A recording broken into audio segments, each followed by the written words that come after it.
Are you sick of social media? Or is it just me?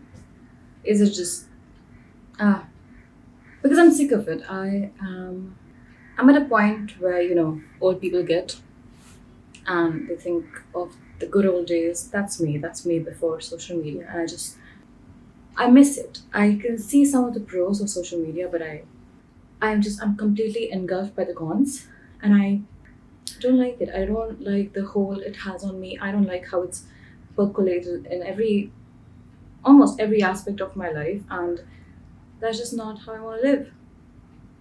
So while I'm trying to come up with alternative ways to still be on social media without it pretty much consuming all my life, I gonna do this little rant. So my biggest reason for not liking Instagram is because how it makes me think about my life. This is what Instagram does, right? We're not supposed to be privy to so many people's lives at any given point of time, and we are a touch away from millions of people every day. It's psychotic, and I hate that I could have the best day of the month or year or one of the best days of my life. I could have maybe touched a career milestone, or it would be a very loving day with my people. But as soon as I come to Instagram, someone else has had a better day than I have, and suddenly my day seems pale, which is crazy, and it's sad because I don't want to be this person who lives in this lack mindset, who can't be gratified about their own life. But that's exactly how somehow Instagram makes me feel. And I've tried fighting it, but I don't know. Maybe it's not easy because I know there's an army of people behind the screen who are eliciting these very emotions in me, and this is what makes me want to come back to Instagram. So I hate feeling like that, and I don't like talking about it. I know that a lot of people just compare themselves, but it's so easy. It is so easy. It's how do I not compare myself to these people? It's right there. It's available. It's the easiest option because working on your life is harder, and sitting there complaining and victimizing yourself is much easier. So yeah, I'm gonna do that sometimes. I thankfully don't do that all the time, but I do it enough for me to feel sorry for myself and my life, and I hate that because I love my life. I used to treat Instagram like a journal, right? Or more like I used to love posting stories on Instagram. That's me giving someone a glimpse into my world, and I like the conversations that it led to, usually with friends or people who could be friends. And that's just ever since the story like button came in, it just nips all the conversations in the bud. So this is where it gets a little sad. I don't like it. I don't like talking about it, but I'm gonna do it. It's petty. I don't know.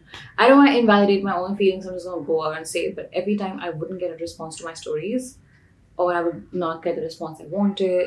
It wouldn't be from the people I wanted to hear from. I would just have imaginary beef with these people, and I would not like it. It was not nice because it's like posting a story and getting no response to it just feels like walking into a room where nobody looks up to acknowledge you. Sad. Someone not caring about your stories on Instagram is vastly, wildly different from someone not caring about your entire existence altogether. But that's kind of what it feels like. The lines are a little blurry and it's dangerous. It's dangerous. This was a little difficult for me to come to this point of realization that it's not personal. It is not personal. I'm being very egotistical. I'm only caring about how my feelings are affected by these people who don't seem to care about me, who don't seem to respond. And I hate Instagram for creating this imaginary beef with people, but I've tried to make my peace with it by assuming, and it's a fair assumption, that all of us are prey to the tactics of Instagram. People are just tapping to the next story. Maybe they're not responding to my story because they don't have the capacity to care right now. They don't have the bandwidth. And people are all tapping to the next story, next story, next story, hoping to reach. They're all a part of this mirage where you believe there's a point of satisfaction somewhere ahead at some story. That point of satisfaction is never met, but I think a lot of times most of us just get fucking exhausted and we give up and we tap out. Everyone's affected to some degree and nobody's trying to upset anyone.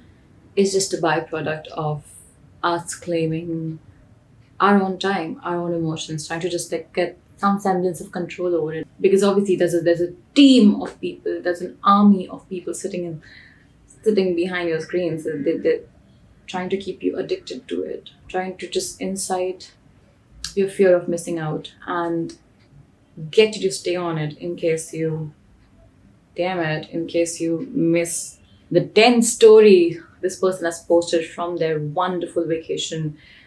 I think acknowledging my own suffering caused by Instagram has made me a bit more compassionate towards everyone else who's on it, spends hours on it, and is trying to get off it or just do it. I understand why we're all addicted to it. It's a horrible drug, yeah. Sometimes my friends' absence on Instagram or lack of inquisitiveness can make me feel like they don't care, which is a big, huge lie because, when I actually meet these people, when I meet my acquaintances or anyone who follows me on Instagram, we all just like know about each other. We have an inkling of what the other person's been up to and we ask about it. We inquire, we care, we listen to stories, and there's a lot of warmth that's just missing on Instagram because I don't know what the fuck Instagram is doing. It's not doing whatever's required for us to stay in touch because we're just a product, right?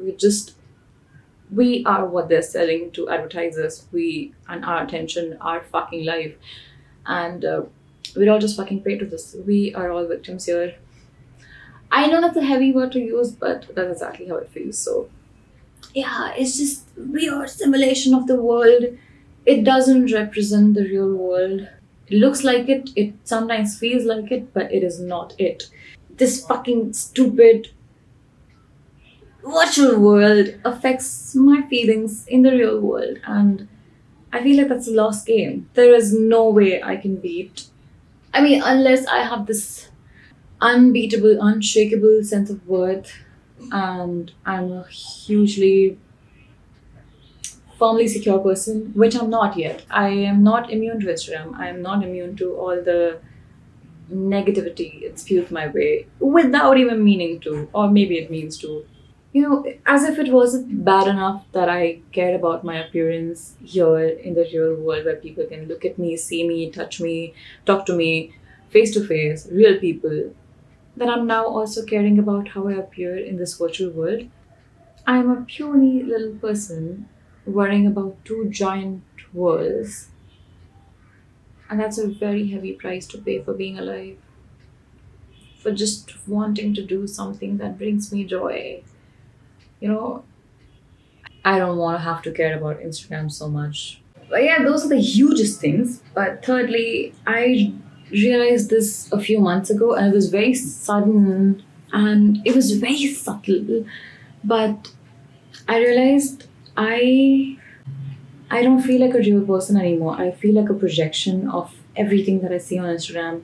My identity is so heavily influenced by Instagram right now that I couldn't differentiate between the two. I couldn't differentiate between what are my choices as per Instagram, or what I see on Instagram, and who I am. I used to be someone, and I still am, but I used to be someone who was very, very attuned with their feelings and had a strong sense of identity. But yeah, I feel like I'm a projection of what I see on Instagram. My ideas aren't mine, my wants aren't mine, my needs aren't mine. I suddenly want to follow these trends because, following trends is a subtle form of solidarity. And as a part of society, I understand solidarity and why we want to prevent ostracization. And it's a very, very subtle thing Instagram is doing. And I could only realize it a few months back when I was trying to ask myself a question. I couldn't come up with an answer because I didn't know. So yeah, man. Yeah.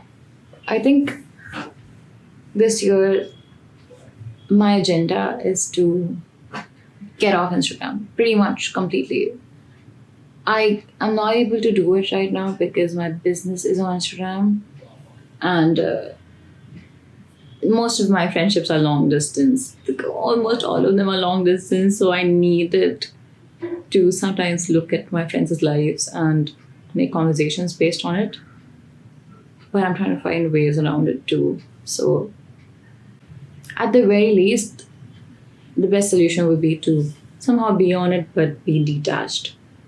But that will take a lot of personal work. Until then, I'm gonna keep uninstalling Instagram several times a week or a day, and try to repair my relationship with this.